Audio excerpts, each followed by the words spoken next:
Hey everybody. So some people think that there is no death. And it's like I get where you're coming from. Like it's all energy, so it's like you don't really die, you just transfer on to another place. But there is a separation. Like Rosie now, she's in a different place, and I might not be in that same area or place for a very long time. May not be very long. It could be quickly, it could be a very long time. But it's similar to like going to prison, okay?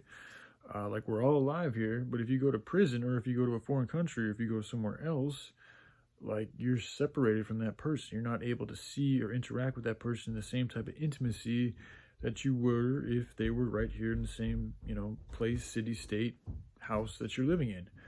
So, I mean, there is, even though technically there is no death, and I do agree with that, there is still separation, which can be still very painful. I mean, being away from your loved ones for an extended period of time can be painful.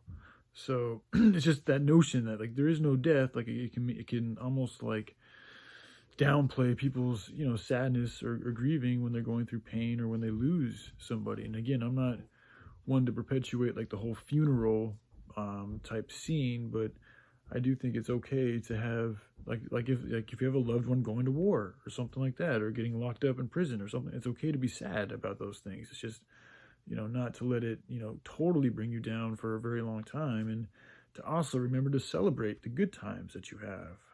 I think it's harder to do that now in these times that we live in because people are so depressed, and especially if somebody doesn't go out in a very good way, like if they kill themselves or it's just they were miserable and they end up dying, like it feels strange to celebrate their life, especially if you knew them and you could have maybe done something to help them with whatever it was that was plaguing them, and you chose, essentially not to, or not to do enough to keep them around. That doesn't feel all that good, but the ancients, they were all about celebrating life. And thankfully or gratefully, Rosie did go. Like my parents told me that they were out there last night. She said that she was very peaceful. So she lived. She was older. She was in her, for dog years, in her 60s or 70s. So she lived a full life. Like I said, unfortunately, I've been talking about the processed food and shit with my parents, and the organic shit's expensive. So that was never something they were able to do. But